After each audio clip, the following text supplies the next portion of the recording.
Hello everyone! So this is our day, and in celebrating our anniversary, we extend a little kindness. So a couple of months ago, nag-plan kami na mag-extend some help as a Thanksgiving man. So here lang ang amon budget for hotdog, chorizo, and I make this java rice as well. Yes, cookie rice tayo for today. So nagbugtaw ako aga pa, kagimbuligan ako ni Papa nga magluto sini. And then ginpack na namon, gimbuligan ako sa manghod ko kay wala pa siya kaabot. And then nara na siya, ginsugat ako sa balay. And nag-go na kami sa city. So ayan, for the duho, kinabudlayan siya. Namo pasang bilit-biton sa motor. And then nari kita sa Miramar. Nakita ko ni si Tito. So, ging-cut ko lang dayon ang video kay kabudlay magduhol. So, ari naman kami sa city kag nakita ni namon si Lola sa tunga. So, guys, as much as possible gina-avoid ginamon mag skin to skin contact para man sa amon nga protection. And then sa 1688 kay Lola, diri gina siya permi ka pisto kag miara pag ito nga isa sa kilid ligaan. Kag sa amigo na si Lolo, nagapungko, gahadlaw pa ko ni kay ara ang mga boys na usana all kung natani sila gaan man. Manong afford niya na yung magbakal. Ayan, ginaputos, ako na lang kung mga hatag. Pero may times ng kisana kulbaan ako, nga like buang, bako ikaw na lang hatag. Pero mga parehas ni nga do, hindi gid man aggressive. So kaya ko naman, ayan, yung butang ko na lang siya sa dalom guys. And yari kami sa Plaza Libertad. Mainit udto ni siya gali guys. Alas 12 sang udto. So makita ko man nga gutom gini sila. Then sa Rob, naglumpat naman kami sa Rob. Ang inina di may ano na siya, may placard nakabutang nga health something like that. So gingaan ko na lang. Although naggalakat man siya, may bag man siya gani. Sige lang. And here, ayan, nagapungko siya, nagtabok siya sa piyak. Dali lang kami nagpark sa 1688. Then, do per min, siya na mo nakita, nagatambay man, dira iya pwesto. And ako na rin nagbantay sa iya nga motor kay mga foods. So, halin naman kami sa piyak.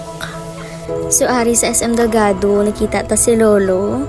Permi, tagit na siya nakita, ga, dibod sang dyaryo. So, gimangkot ko siya kung kapanyaga na siya, hambalya wala. So, ginggaan nyo pa ko, guys. So, naghali naman kita diri sa St. Elizabeth. Wow, gauyog pang video. So, ini wala siya gawagahambal, guys. So, gintungtong ko lang. And mabalik kita danay sa office ni Mother, kagimbili namon ang tunga sang pack foods, kay hindi kaigo sa motor.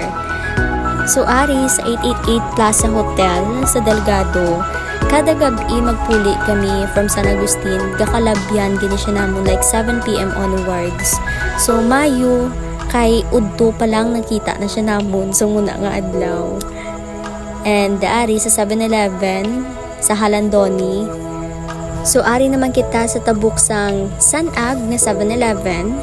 Kilala gini sa mga taga Sanag no si Lolo. Diri na di siya gatambay from 7-Eleven pasulod sa Aurora. And sa atrium. So, nagstoryanay kami na di. Ano nga? Gatambay? Mainit? Diri ka ga ano? Gatiner? Tiding ka ga star?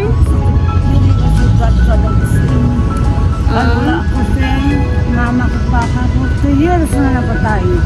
Tiding ka ga star? Sa SM lang sa dalan? Wala ka balay? Katog na wala balay. Pero din ti sa nuna? Din ka gatiner sa nuna, diraget? Grado sa una pero hindi ulit.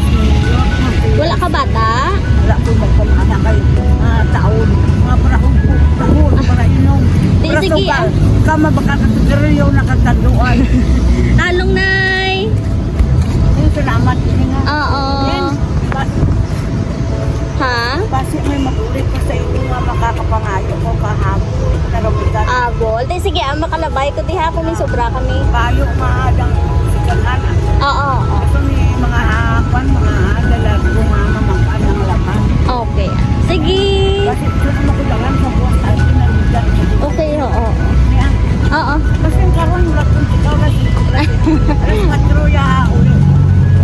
sa sunod sigurong adlaw So after sini kay Lola, nagpa-SM Delgado kita sa overpass. Kag si Jerwin ini nagsaka, no? So hambal niya ko no, direging kati ng video kay nangakig daw si Lolo. Kay hindi niya gusto ang food, gusto niya cash or coins. So hambal ko gani sa iya, may ara gidya times nga hindi gusto kay naka-prepare ang foods kay may mga fixed false belief sila bala nga gusto nila nakasilang kay base gina-poison sila daw. So hali naman kami. Grabe, naka-jump or ang edit ko na lang gid sa video. So yeah, amo ning amo agenda for today. Di naman ni sa Rob. Pero sa edit ko lang ni pagplastar ko. Clingy kong boyfriend. Yan, langga-langga. Traffic. Landi daw muna. Hali naman kami sa Lapas. So, si Manong ara na siya sa sulod sa 7-Eleven. Dito siya pangalimos. So, nagahulat-ulat siya nga magwa na So, ako danay nagbantay. And yara na siya. Hinduhol yan na lang. So, dito siya bikagina sa sulod sa mga customer nagapinangayo. That's it. So, overall guys, may mga 20-30 kami nga nagaan. Wala lang ako ka video or picture lang kay medyo manakulbaan ako sa iba. Ginadasig-dasig ko lang. So, mga around 4 kami natapos. Nagpahuway lang kami actually mga 2 p.m. sa Rob kayo mainit. So happy gid kami kanami sa pamatyagan nga makabulig in such a way nga makaya namon kag halin sa bulsa namon. Bago lang kami graduate pero gintinguhaan namon nga mag-keep lang sa gamay nga money kay kumakita na namon sila gambal kami nga san una namon sila ayhan mabuligan kay wala man kami pero kabay pangagaan kami sang blessing nga mabuligan pa ang iban. Now, malakat kami and I don't know where. Bow, si Lolo nyo may pa-surprise. Halin pa na yun sang high school nga. Buot na lang. Ara, 10 years. Corny si Lolo nyo pero kilig-kilig si Lola. Suga katingala ko sinuning mga nag-ubra siniman. Sino na maging kuntsabaya. And nagsulod na sila. Oh, bow. Otro man, nakibot ako. Sila to ang nag-prepare kag nag-design Eurythmic band nga the organizer man grabe. So thank you guys.